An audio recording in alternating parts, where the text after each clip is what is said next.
दिल्ली के जंतर मंतर पर लेफ्ट और सीपीआई के कार्यकर्ताओं ने प्रदर्शन कर ईरान पर इजराइल और अमेरिका द्वारा किए गए हमले को लेकर प्रदर्शन किया।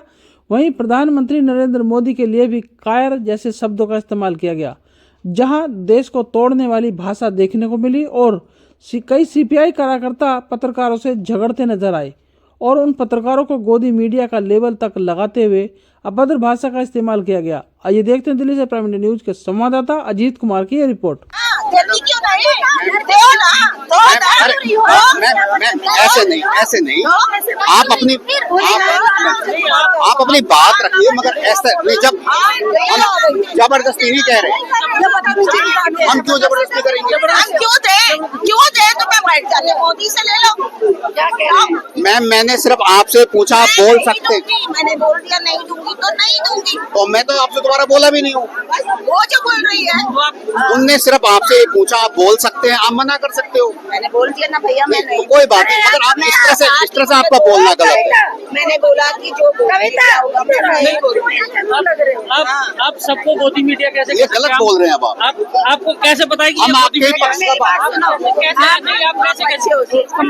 व्यवहार भी तो सही होना चाहिए, व्यवहार भी तो सही होना चाहिए। आप सही हो सकते, कैसे जाने हम? तो इसमें वो रिकॉर्ड होता है जो आप बोलते हो। हम सिर्फ ये पूछा, आज आप यहाँ पे आए हैं, भाई क्या मामला है? हम बोलेंगे वो आप रिकॉर्ड नहीं करेंगे। क्यों नहीं करेंगे? अरे भाई, हम मेरी बात तो सुनो। मैं ये कह रही हूँ जो हम बोलेंगे आप रिकॉर्ड करेंगे, लेकिन हम ये कैसे मान लें कि वही पेश करेंगे? इसलिए हम नहीं। मैं बताता हूँ, आप हमारा अपना नंबर देंगे, हम लोग भेजते हैं। सत्ता किसके हाथों में रहेगी, ये उसकी जनता को तय करने दीजिए ना। आप क्यों अपने आप को पंच बनाए हुए हैं? आप जो दुनिया भर में अपने तेल के फायदे के लिए, अपने तेल पे कब्जा करने के लिए अपने आप को न्यूक्लियर पावर का आपने बना लिया, और आप अपने न्यूक्लियर पावर के दम पर, अपने युद्ध के दम पर आप बाकी दुनिया को कर रहे हैं, और हम उसका विरोध करते हैं।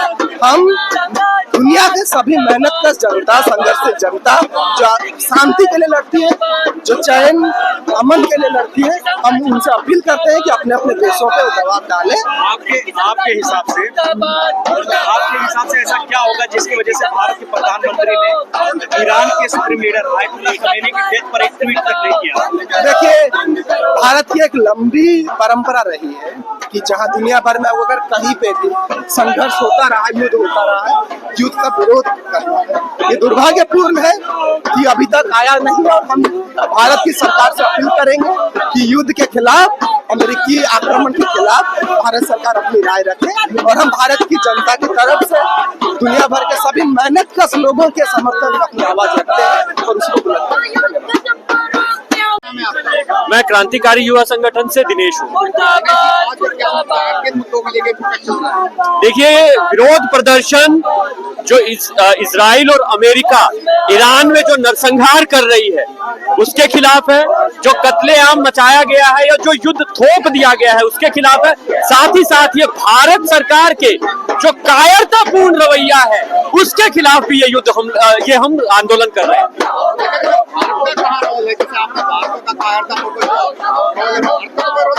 भारत जिस तरह से संधि के मामले में ईरान के साथ खड़ा रहा है, तो कैसे कहेंगे? देखिए, हम सब जानते हैं कि ये जुमलों की सरकार है।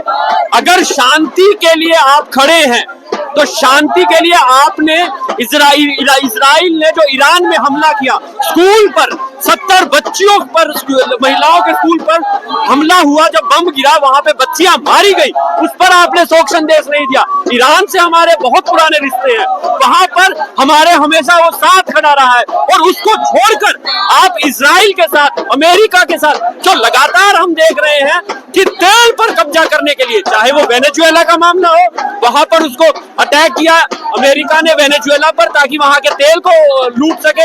इसी तरह से उन्होंने इराक पे सद्दाम हुसैन को हटाया वहां से ताकि तेल को लूट सके। अब इसी तरह से वो ईरान पर हमला करना चाह रहे हैं ताकि वहां के जो खनिज है, वहां का जो संसाधन है, वहां का जो पेट्रोलियम है उसको कब्जा किया जा सके, नियंत्रण किया जा सके और अपनी जो इकोनॉमी है उसको मजबूत बनाए रखा जा सके, अपना दबदबा मजबूत बनाए रखा जा सके। मगर जो आज में तेल के जो हालात चल रहे देश में, क्या लगता है ये कितना लंबा तक चलेगा? देखिए ये हम नहीं जानते, हम शांति के पक्ष में हैं। हम चाहते हैं कि जो गाजा में हुआ 70,000 लोग मारे गए और हमारे मोदी जी वहां पर जाके अमेरिकी संसद, ये इस्राइल की संसद में जाके वहां पे सम्मान पा रहे हैं और उन्होंने एक शब्द नहीं कहा कि जो नरसंहार हुआ है वो गलत था। तो हम चाहते हैं कि शांति हो, क्योंकि युद्ध से केवल बर्बादी होगी, नरसंहार होगा, आम लोग मारे जाएंगे। जैसे हमने गाजा का जिक्र करा, मगर गाजा में जो हमले हुए आतंकवाद के खिलाफ हुए ना कि आम जनता के खिलाफ? नहीं, जो हमले हुए हमास अभी भी खत्म नहीं हुआ है। आपने क्या, आप ये गारंटी लेते हैं कि 70,000 जो लोग मारे गए, जो छोटे बच्चे थे वो हमास के मेंबर थे? गारंटी लेते हैं कि सारे क्या छोटे छोटे बच्चे हमास के मेंबर थे? क्या उन पे कत्लेआम किया जाना, क्या शांति के पक्ष में खड़ा होना? जब हम कहते हैं कि हम शांति के पक्ष में खड़े हैं, तो क्या जब यूएन में जब वोटिंग हुआ कि वहां पीस होना चाहिए तो भारतीय सरकार ने अब्सटेन क्यों किया? वहां पे उन्होंने वोटिंग क्यों नहीं किया कि हम शांति के पक्ष में हैं? अगर देखा जाए आज आपको सीरिया या ईरान जाने का मौका मिले तो आप जाएंगे? ये सवाल वैसा ही है, जो मेरे पास कोई पैसा नहीं, पासपोर्ट नहीं, मेरे पास कुछ नहीं, तो मैं कैसे सीरिया ईरान चला जाऊंगा? अगर कुछ ये सवाल एकदम बेजा सवाल है। 2 साल पहले बांग्लादेश में सत्ता बदलती है, हजारों हिंदुओं को मार दिया जाता है, तो उस मामले में आप लोग नहीं चुप थे? आपको कैसे मालूम कि हम लोग चुप थे?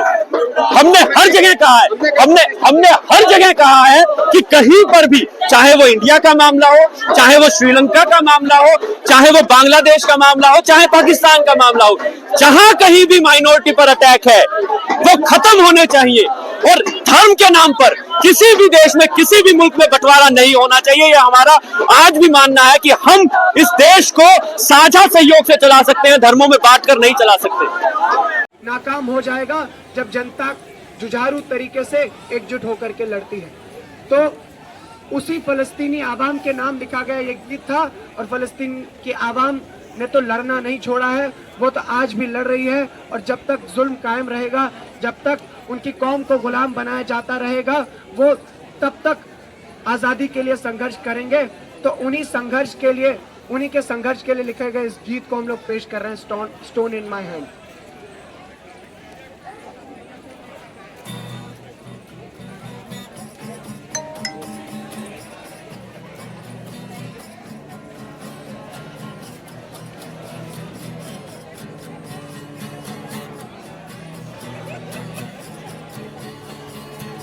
Ride with the devil, hide with the law. I got no pistol, ain't got no sword. I got no army, ain't got no land. Ain't got nothing but the stone that's in my hand. Stone in my hand, stone in my hand. Ain't got nothing but the stone that's in my hand.